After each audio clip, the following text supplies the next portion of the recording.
मोठं झालं का होणार नाही राजकुमार. मी तुमच्या आईसाठी तुम्हाला कशात ठेवलं होतं? सेवेसाठी. बरोबर हो. मध्यरात्री जाऊन पलंगावर बसण्यासाठी, पदर धरण्यासाठी, छाती हात ठेवण्यासाठी, एवढंच नाही तिच्यावरती बलात्कार करायला. बाबासाहेब काय बोलता आपण? हा महासाहेबांच्या रंगमहालामध्ये गेलो आम्ही, त्यांच्या पलंगावरती बसलो, त्यांना काय हवं नको ते विचारलं. पण बाकीचा जो तुम्ही आमच्यावरती लावलेला गुन्हा आहे तो साफ चुकीचा आहे. साफ चुकीचा आहे? हो. मग राणी सरकार तुमच्याबद्दल कंप्लेंट देत आहे, त्याचं काय? ते खोटं बोलतात. खोटं बोलतोय? मी खोटं बोलते? मी खोटं बोलते का? अरे वा, चोर ती चोर आणि वरती शिचोर. अरे किती नीट, किती हलकट आहे. अरे बरोबर आहे, या राजघरामध्ये जन्माला आला असतास तर ह्या राजघराण्याचीच बुद्धी आली असती तुला. या राजघराण्याचं रक्त तुझ्या अंगामध्ये नाही. एक सापडलेला मुलगा हो असाच नालायक, नीच आणि वाईट बुद्ध्या. अरे गुन्हेगार असून सुद्धा नाही म्हणताय. अरे तुझ्या दर्डीचं घोट घेतला असतो पण नाही. मीच आहेस महाराज. काय पाहता? ह्याच्या अंगाची चमडी करा, मसनखानीमध्ये घ्या, त्याची नाही तुकडी करा. रक्तानं भरलेले समशेर मला दाखवण्यासाठी ठेवूया. कबूल आहे का नाही एकच सांगा. कबूल? मला समजेल. ह्याच्या रक्तानं भरलेली दाखवायला घेऊन आला तर बरं, नाहीतर तुमचं माझं नातं राहणार नाही. जाते आहे.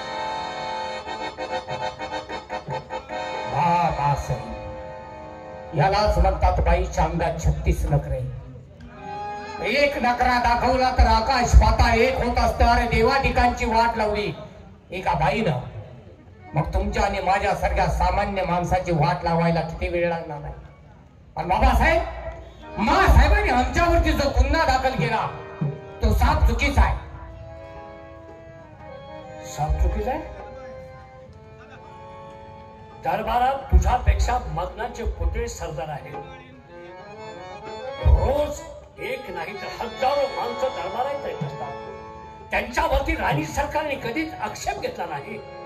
आणि आज तुझ्यावरती जो आक्षेप घेतला तो खोटा.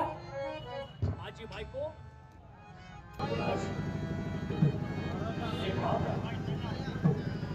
मुलाच्या सुखासाठी बाप आपल्या छातीचा कोण करीत असतो. मी काय सांगतो ते लक्षात घ्या. तुम्ही तरुण आहात. तरुण वयात माणसाकडून कोणतीही चूक होत असते आणि ती जर तुमच्याकडून चूक झाली असेल तर मला गुपचूप सांगा, बाबासाहेब माझ्याकडून नकळत चूक झाली आहे. फक्त कबूल व्हा. हे प्रकरण कसं मिटवायचं ते मिटवतो. फक्त तुम्ही हो म्हणा. बाबासाहेब, आपली शिकवण होती आम्हाला, ज्या ठिकाणी चूक घडत असेल त्या ठिकाणी चूकच समजा, आणि जिथं अपराध घडत नसेल, जिथं गुन्हा घडत नसेल तर तिथं गुन्हा घडला नाही असं सांगा. आणि ज्या चुकी आम्ही केल्या नाही, जो अपराध आपल्या हातून घडलेला नाही, न घडलेल्या अपराधाची आम्ही शिक्षा का म्हणून भोगायची. हे उत्तर झालं, हे उत्तर झालं हरामखोरा.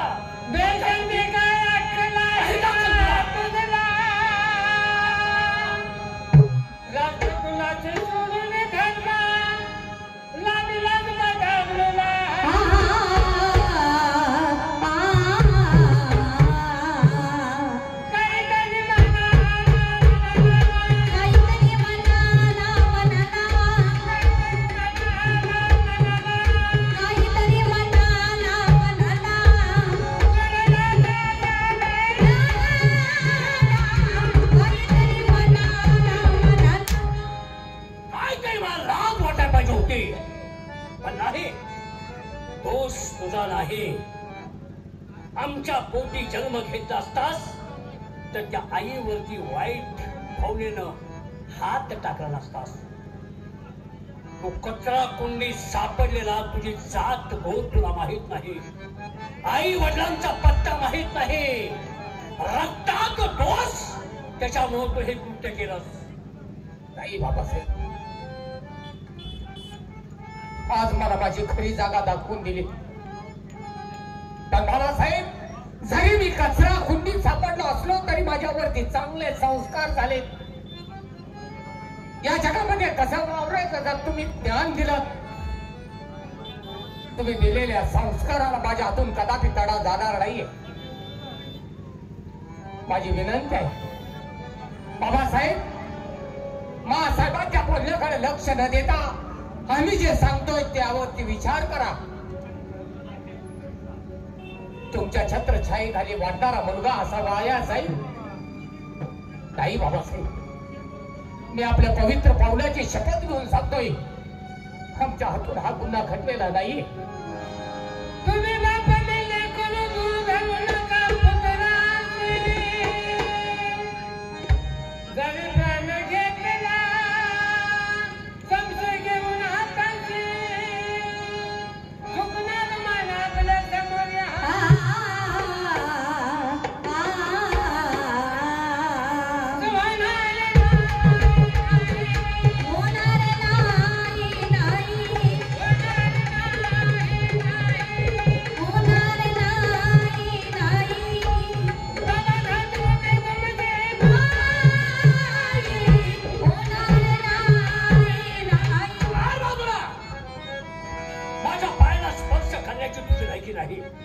राणी सरकारने शिक्षा तुला ठोठवली आहे. स्मशान भूमीत न्या, समचेने तुकडे तुकडे करा आणि रक्तानं भरलेली समचे दाखवण्यासाठी या. इथंच तुला मारला असता, पण तुझा आत्मा आम्हाला सुख समाधान लावून द्यायचा नाही. इथं तुझा आत्मा भटकत राहील, म्हणून तुला स्मशान भूमीत नेऊन तुझी मी हत्या करणार आहे. चाल स्मशान भूमीत. ठीक आहे बाबासाहेब, या संपूर्ण देहावरती तुमचा अधिकार आहे, कारण तुमच्या अन्नावरती हा माझा देहपिंड पोचलाय. तर बाबासाहेब, मी सत्य सांगतोय, कारण सत्याचा पाठीराखा तो परमेश्वर आहे. सत्य बाहेर येण्यासाठी थोडा वेळ लागत असतो, पण एक ना एक दिवस सत्य बाहेर येत असतं. आणि ज्या दिवशी सत्य बाहेर येईल त्या दिवशी मात्र तुमच्या पायाखालची जमीन सरकल्याशिवाय राहणार नाही. त्यावेळेस मात्र तू जिवंत नसणार आहे. चुकीची कल्पना आहे बाबासाहेब. आज माझ्या आयुष्याचा जर त्या परमेश्वरानं बाजार इथपर्यंतच मांडला असेल तर मी धन्य झालो. आज माझ्या आयुष्याचा बाजार या ठिकाणी संपला. तर माझी विनंती आहे, आणखी एक वेळ विचार करा. आतापर्यंत आपल्या हातून कधी पाप घडलं नाही आणि आज तुमच्या हातून हे पाप घडू नये, एवढीच माझी तुम्हाला विनंती आहे.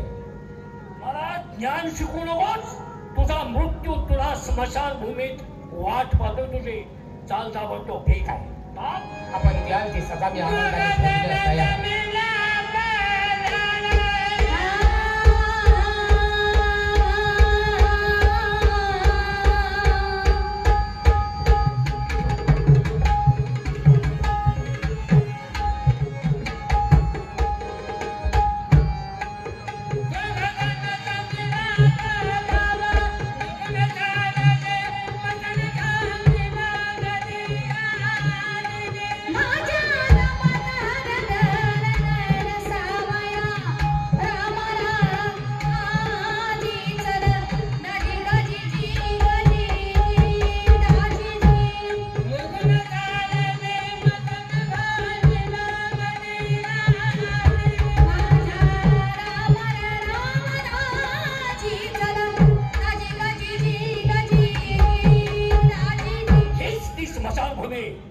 इथंच तुझा अंत आहे.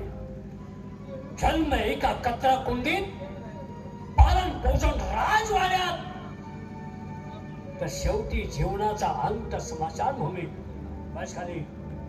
बाबासाहेब, काचेच्या महालात राहणारा जरी असला तरी कुणी त्याला आपल्या जवळचा प्रिय व्यक्ती आहे म्हणून महालामध्ये कुणी त्याचा अंतविधी करत नाही. प्रत्येकाला एक ना एक दिवस याच वैकुंठ धामामध्ये यावं लागतं. आणि मी तर एक सामान्य माणूस आहे. वा परमेश्वरा, खरोखरच तुझी लीला आघात आहे. तुझ्या केलेल्या सेवेचं तू फळ अगदी योग्य दिलंस म्हणायला हरकत नाही. तर परमेश्वरा,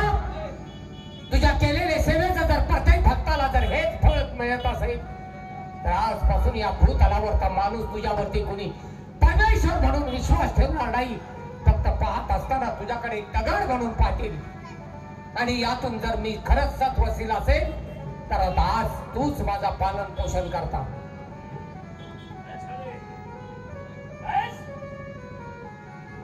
केलेल्या पापाचं प्रायश्चित्त तुला द्यावंच लागेल. 1 2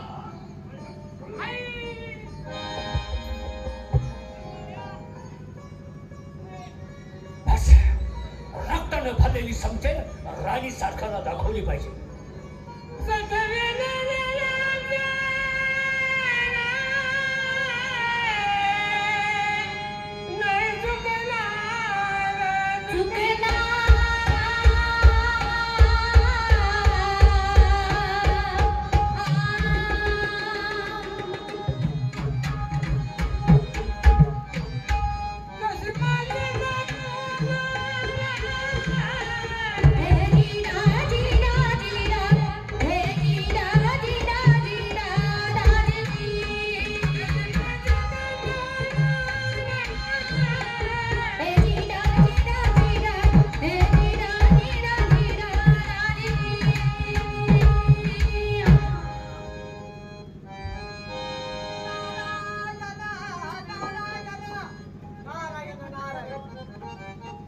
अरे अरे अरे काय घडतंय ह्या भूतलावर? हा मुलगा सत्वशील, ह्याचा काय गुन्हा नसताना किती गैरवाग्य केला, त्यांचे पाय धरले. अरे पायावरती लोटन गाठला पण त्या राजाला दया आली नाही. राणी सरकारचं ऐकून या मशानभूमीमध्ये आणून त्याचा खून केला का? जर त्याचा राजवाड्यात खून केला असता तर त्याचा आत्मा भटकत फिरला असता. वा राजा, किती हुशार आहेत, किती बुद्धिमान आहेत. अरे पण तुला कुठं ठाव आहे? त्याचा पाठीरा कामी आहे. त्याला साजमत करतो आणि तुझा सोड घ्यायला होतो. पण त्या परमेश्वराचं थोडं नाव घेत गेलं पाहिजे.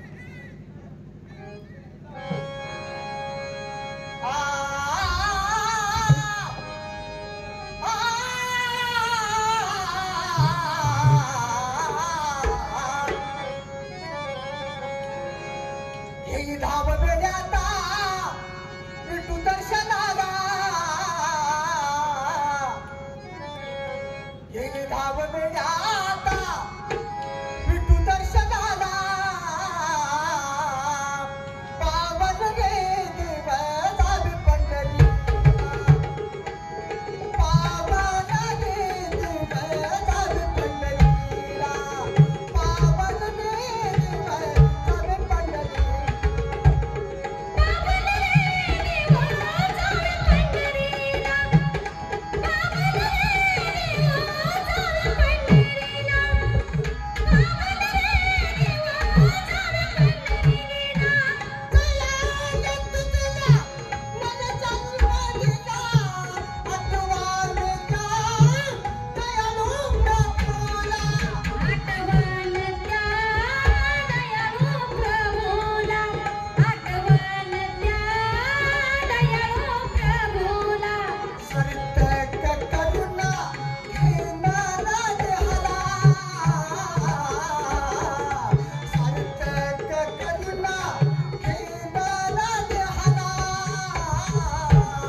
वाया गेली. ठीक आहे. नारायण नारायण.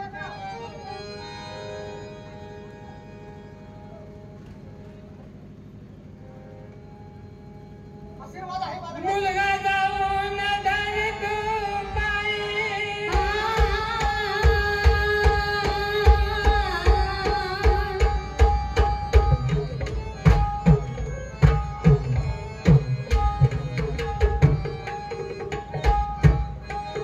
मुलगा जाऊन धर तू बाई.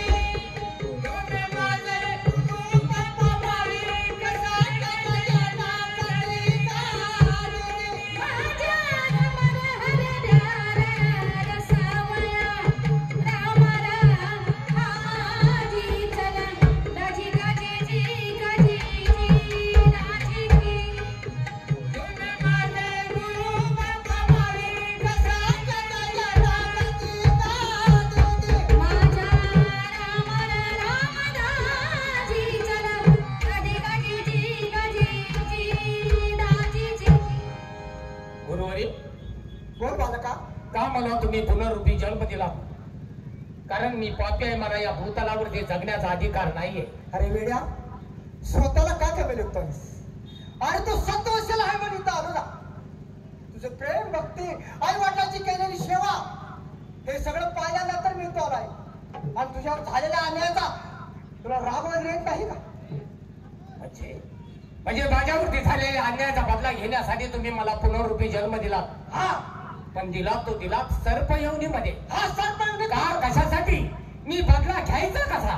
अरे वेड्या, बदला घ्यायचा कसा मी सांगतो ना. एकदा सोमवारी रात्री 12 वाजून 12 मिनिटाच्या राजा दौस करायचा. जर 13 मिनिटं उजडला त्या राजा सुद्धा मरण आहे. तो सुद्धा 7 आहे. ठीक आहे गुरुवर्य, आज तुमच्या आज्ञे खातर मी तुम्हाला शब्द देतोय. ज्यानं माझ्यावरती अन्याय अत्याचार केलाय त्याला या जगातून संपवणार हा माझा तुम्हाला शब्द आहे. माझ्यावरती झालेल्या अन्यायाचा मला बदला घ्यायचा आहे. पण गुरुवर्य, हे आव्हान हवे ध्येय घेऊन मी राहायचं कुठं? वेड्या, अरे कशाला चिंता करतोस? अरे माझ्या मंत्राच्या साईना त्या राजवाड्या पुढे वाढवून तयार करतो, तिथं तुझं वास्तव राहील. ठीक आहे गुरुवर्य, आपल्या आज्ञेचं पालन केलं जाईल. ठीक आहे, माझा आशीर्वाद आहे.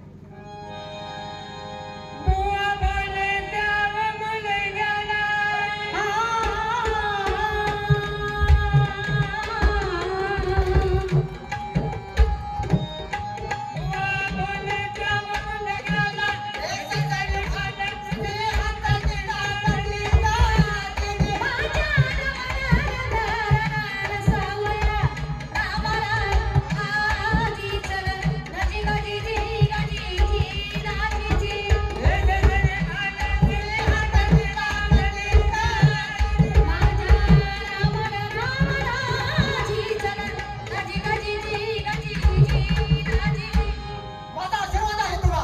जिथं जिथं तुला प्रसंग पडेल तिथं माझं नाव घेतं तर मी हजर आहे. येतो आहे मी. नारायण नारायण. राजा, मी तुला त्याच वेळी बजावून सांगितलं होतं, सत्य हे अमर असतं. सत्याचा पाठीराखा तो परमेश्वर आहे. सत्य बाहेर येण्यासाठी थोडा वेळ लागत असतो, पण एक ना एक दिवस सत्य बाहेर येत असतं. पण त्यावेळी माझ्यावरती तुझा विश्वास नव्हता, कारण तुझा विश्वास होता तुझ्या पत्नीवरती, कारण ती तुझ्या 7 जन्माची सोबती नव्हती. पण आज माझ्या गुरुवर्याच्या कृपा आशीर्वादामुळं माझ्यावरती झालेल्या अन्यायाचा बदला घेण्यासाठी मला पुनरुपी जन्म मिळालाय. त्या मिळालेल्या जन्माचं सार्थक करून मला बदला घ्यायचा आहे. सावधान राजा, तुझा हा कर्तन काळ तुझ्या पाठीमागे येतो. सावधान.